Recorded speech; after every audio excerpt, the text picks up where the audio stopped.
მინდა გითხრათ, რომ რა თქმა უნდა, ტექნიკური ხარჯების ესე თქვა, ბუნებრივად არ მოხდებოდა თან იმ მომენტში, როდესაც საზოგადოება რაღაც დამატებით ინფორმაციას ითხოვდა, ამიტომ რომ ძალიან დიდია, როგორც იცით, მოლოდინი საზოგადოებაში, რომ გაერკვიოს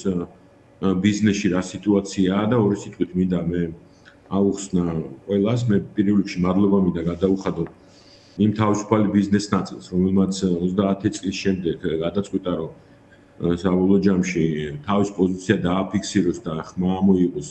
იმასთან დაკავშირებით, რომ ახალი ფურცლი უნდა დავიწყოთ ცხოვრება და ბიზნესი, რომელიც მთელ ეკონომიკას ქმნის, არ შეიძლება, რომ ესე ვთქვათ, მისი აზრი არ იყოს გათვალისწინებული. ეს არის ძალიან მნიშვნელოვანი, ძალიან კარგი პროცესი მიდის, ასევე საზოგადოების იმ ნაწილს და განსაკუთრებით ახალ თაობას აინტერესებს, რომ რა კომპანიებშიც მუშაობენ, იმ კომპანიის პოზიცია ზოგადად როგორ არის ქვეყნის განვითარებაში. რა კომპანიებშიც დადიან და ესე ვთქვათ, ფულს ხარჯავენ, აინტერესებთ იმათი პოზიცია როგორ არის და მე ამას მივესალმები, იმიტომ რომ მეც რო რაღაც დონაციას ვაკეთებ და რაღაც კომპანიაში რაღაცას ვყიდულობ, ჩემთვის ძალიან მნიშვნელოვანია ვიცოდე, რომ ქვეყნის განვითარებაში მას რა წვლილი შეაქვს. ეს ეხება თანამშრომლებთან ურთიერთობას, მათ განვითარებას, ქვეყნის ეკონომიკაში წვლილი შეტანა არ არის მარტო გადასახადების გადახდა და ამიტომაც მე მომწონს, რომ საზოგადოება დამატებით ბევრად ესეთ შეკითხვას სვავს. კონკრეტულად რაც შეეხება თვითონ პროცესს, ნახეთ 1124 კომპანია ეს არის რეგისტრირებული კომპანია უკვე და ახლობით 1200-ზე მეტი გადის ჯერ კიდე ეს თქვა გადამოწმების პროცესშია და მე მჯერა რომ ეს ციფრი გაიზრდება და ეს თქვა თვლი რომ ძალიან კარგი პროცესი მიდის ბიზნესში და ეს თქვა ამ ნაწილში ეს პროცესი უკან ვერ გაჩერდება და მისალმების მეტი არაფერ არ შემიძლია თქვა. შევეხმიანები ასევე ორი ბანკის მიერ დადებულ ინფორმაციას მათ 5 მილიონიანი ფონდი გააკეთეს, რაც ძალიან კარგია, ზოგადად ალბათ ცოტა ადრე რომ გაიკეთებიათ, ცუდი არ იქნებოდა, იმიტომ რომ საზოგადოებაში სხვადასხვა შეკითხვები გამოიწვია, იმიტომ რომ როგორც ხედავთ, ბანკები უჭირთ ამ ფორმატში პოზიციის დაფიქსირება და მე მესმის, რომ ორივე ბანკი ლონდონის ბირჟაზეა და თქვენ წარმოიდგინეთ, ახლა ინვესტორი ხართ სადღაც ინგლისში და უყურებთ ბანკის აქციებს, რომელიც ესე ვთქვათ, ერთ-ერთ მოთხოვნაში ქვეყანაში ესე ვთქვათ, უერთდება ახალ არჩევნებს რა და ამიტომაც ცოტა ფრთხილად უნდა მივუდგეთ ფინანსური ინსტიტუტებთან მიმართებაში, ისევე საზოგადოებას და ბიზნესს მინდა მოუწოდო. თუმცა ესე ვთქვათ, ესეთი ნაბიჯები რაც უფრო მეტი იქნება გადადგმული, იმიტომ რომ მათ დაანონსეს ფონდი დაზარალებულებთან მიმართებაში, იმ არაჩვეულებრივი ახალგაზრდების მიმართ, მე ვთვლი, რომ ძალიან მნიშვნელოვანია ბანკების პოზიცია, რომ შექმნან ფონდი, რომელსაც ასევე დაეხმარებიან წვრილ და საშუალო ბიზნესს, რომელიც უკვე ამ მიმდინარე სიტუაციის სერიოზული პრობლემის წინაშე არიან. ეხლა როგორ დაეხმარებიან, ალბათ მე მაგაში კონსულტაციას მაგათ ვერ გავუწევ, თვითონ უკეთესად იციან, უფრო აქტიურად იქნებიან ჩართულები ამ პროცესში. ხო, ბატონო გახა თქვენ ახსენეთ და მაყურებელსაც მოდი ვუთხრათ, რომ TBC და საქართველოს ბანკი აცხადებენ, რომ 5 მილიონ ლარს გამოყოფენ პროევროპული საპროტესტო დემონსტრაციებზე დაზარალებულთა და მცირე და საშუალო ბიზნესის მხარდასაჭერად. ამაზეა საუბარი და ცნობილია, რომ ეს თანხა იქნება მიმართული სწორედ ამ ბიზნესების მხარდასაჭერად, ასევე ფონდებში, რომლებიც აქციების მიმდინარეობისას დაზარალებულ მოქალაქეებს იურიდიულ, ფინანსურ და ჯანმრთელობასთან დაკავშირებულ მხარდაჭერას უწევენ. და ასევე თანხის ერთი ნაწილი 2.5 მილიონი ლარი გადანაწილდება სხვადასხვა ფონდებში, როგორიც არის სოლიდარობის ფონდი ერთმანეთისთვის და თბილისის ადამიანის უფლებათა სახლი ასევე. ბატონო გახა, ერთი კითხვა მინდა დაგისვათ, აი ხელისუფლების რეაქციიდან გამომდინარე, ჩვენ ნახეთ რაც იყო ოცნების პრემიერის კობახიძის რეაგირება, ითქვა რომ ბიზნესთან იყო შეხვედრა და ამ სიტუაციაში სწორედ მათ აქვთ გარკვეული ფორმულა ეკონომიკური კრიზისის დაძლევის. აი შეიძლება თუ არა რომ თქვათ აი ამ ზარწნეხს გაუძლოს ხელისუფლებამ და ასეთ შემთხვევაში რა სურათთან გვექნება ჩვენ საქმე თუ ეს დროის საკითხი არის აი ამაზე რა შეგიძლიათ რო გითხრათ კონკრეტულად არის თუ არა გარდაუვალი ის რომ ხელისუფლებამ მოусმინოს მცირე და საშუალო ბიზნესს იმიტომ რომ დიდი წარმოება ამ ქვეყანაში არ არის ხო ეს ძალიან კარგად იცის საზოგადოებამ სწორედ მცირე და საშუალო ბიზნესი ქმნის მეტწილად ეკონომიკურ დოვლადს აბსოლუტურად მესმის ხელისუფლების რეაქცია მე სოციალურ ქსელში პოსტიც გამოვაქვეყნე მაგასთან დაკავშირებით იმიტომ რომ ეხლა განცხადება ბატონი კობახიძის რომ ჩვენ ბიზნესს არ შევეხებით ისე იგი უკვე გვეხება ხო ნუ რაც არ შევეხები თვითონ განცხადება რომ ბიზნესს არ შევეხები ნიშნავს რომ ბიზნესს გვეხება მეორე რომ ვიღაცას დახურულ კარებში შეხვდა 20 ბიზნესმენს ეხლა ნახეთ ხო თქვენ აღნიშნეთ რომ 1100-ზე მეტი რეგისტრირებულია 1000 მოლოდი ჩვენ თუ 2000 კომპანიას ვერ ვხედავთ ამ სიტუაციაში კომპანია ეკონომიკას რა მოუვა და არის სადღაც ოთახში 20 ბიზნესმენი შეგვახვედრონ ეხლა მე აროს არ მithქვია უარი სწავლაზე და თუ მათ აქვთ ბევრად უკეთესი ეკონომიკური ფორმულა რომელიც ევროპის და ამერიკის ფინანსური ინსტიტუტების დაცილების შემთხვევაში ქვეყანაში არსებობს გზა ქვეყნის ეკონომიკა როგორ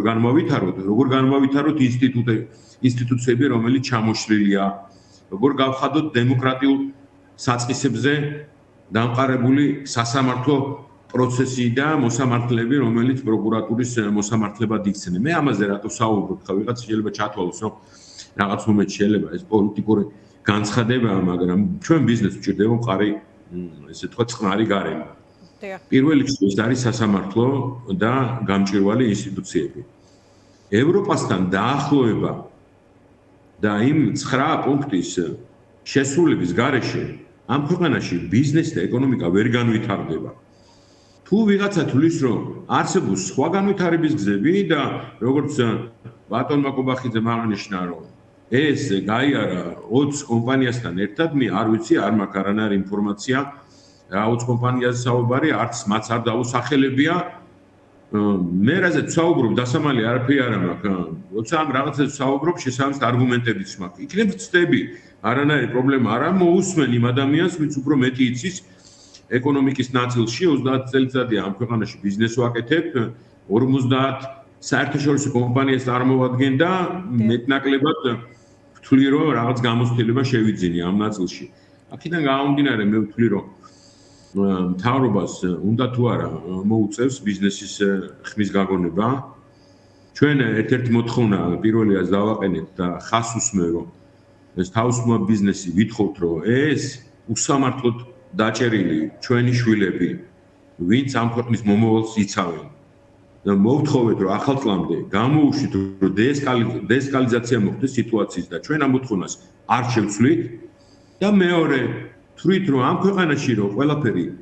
დაწყნარდეს და ქვეყანა სწორად განვითარდეს დავჯდეთ და ვისაუბროთ როგორ უნდა იქნეს და როდის უნდა იქნეს ახალი არჩევნები ჩანიშნული და ახალ არჩევნებზე ახლა ბევრს უჩნდება შეკითხვა რა თქმა უნდა ამ ცესკოს მიერ ჩატარებულ არჩევნებს ლეგიტიმაცია არ აქვს ანუ ჩვენ ვისაუბროთ რომ როგორ ჩავატარებთ ვინ იქნება დობის მანდატს ვის მივცემთ ეს ის პროცესია რაც ამას ვერ შევაბრუნებთ იმ რუსთაველზე 21 დღის გამოსვლილი ადამიანების პროტესტს და ვერ გავაჩერებთ თავისუფალი ბიზნესის საბოლოო ჯამში. თქვენ როგორ ფიქრობთ აი 20 ბიზნესს რომელსაც ელაპარაკება ქართული ოცნების ხელისუფლება არ აქვს ეს კითხვები არ აქვს ეს ჭივილები აი რაზეც თქვენ საუბრობთ ახლა კონკრეტულად იმიტომ რომ შეუძლებელია რომ დიდ ბიზნესსაც არ აწუხებდეს ის ვითარება რომელიც არის ქვეყანაში უკიდურესი პოლარიზაცია რომელიც კიდევ და კიდევ სულ უფრო დიდ მასშტაბს აღწევს ხო ამ კვირების განმავლობაში და აღარაფერს ვიტყვი იმაზე რა ხაზებსაც მიმართა ხელისუფლებამ და რა გზებითაც ის დაუპირისპირდა საკუთარ მოსახლეობას, ხო, იმ სასტიკ ანგარიშწორებაზე და ამის შემდეგ როგორც განვითარდა მოვლენები, დაპატიმრებები და ასე შემდეგ. აი ამაზე რისი თქმა შეგიძლიათ? რა თქმა უნდა, რა პოზიცია ეს არის რაღაც ურთიერთსარგებლის მომენტი, გაჩუმებულია ბიზნესი კონკრეტული მიზეზით, იმიტომ რომ ისიც არის მოსარგებლე ხელისუფლებისგან, თუ აი რასთან გვაქვს საქმე ამ შემთხვევაში? მოდით მე კოლეგიალობას დავიცავ, იმიტომ რომ არ ვიცი ვიზია საუბარი, ერთ-ერთი რაც შემიძლია გითხრათ, რომ რა თქმა უნდა, თუ ეგეთი კომპანიები არსებობენ, მათ ამ ქვეყნიდან ეკონომიურ ნაწილში სხვა გამოსავალი ვერ ექნებათ, იმიტომ რომ აბსოლუტურად ფუნდამენტალური საკითხია, რომ ქვეყანაში უნდა იყოს ინსტიტუციები, ეს უნდა იყოს დამოუკიდებელი ინსტიტუციები, წინააღმდეგ შემთხვევაში ამ ქვეყანას ინვესტიციას არავინ არ ჩადებს. ეს ორჯერ რატო არიან ჩუმად რა? მე საზოგადოებისთვის დამითმია მაგაზე პასუხისგაცემა, იმიტომ რომ მე თუ დღეს ჩუმად ვარ და ყველაზე დიდი საშინელება მე რასაც ვამბობ, რომ დღეს ჩუმად ყოფნა, იმიტომ რომ როგორ შეიძლება ადამიანს, მოქალაქეს, ბიზნესმენს დღეს პოზიცია არ გაგაჩნდეს. შეიძლება ჩემი პოზიცია ვიღაცისგან განსხვავდება, მაგრამ პოზიცია არის პოზიცია, რომელსაც მე ხმამაღლა ვსაუბრობ და თუ მეც არა ვარ, შეიძლება მეც მომდის შეცდომები, მაგრამ ვიღაცამ უნდა დამელაპარაკოს, დამიდოს უფრო ძლიერი არგუმენტები, რომელსაც მე მივიღებ, იმიტომ რომ საერთოდ კამათში იბადება ჭეშმარიტება და ამ ქვეყანაში ისე ჩამოყალიბდა განსხვავებული აზრი თუ ხარ, ისე იგი ქვეყნის მტერი ხარ და ერთხელ სამუდამოდ უნდა შევთანხმდეთ, რომ ესე ვერ გავაგრძელებთ, ვერ ავაშენებთ ჩვენ ერთად ქვეყანას, თუ ერთმანეთს არ მოусმინეთ, ამიტომაც იმ მეორე შეკითხვაზე, რომელიც თქვენ თვით რომ რატო არიან და რატო არ საუბრობენ ხმამაღლა და რატო როცა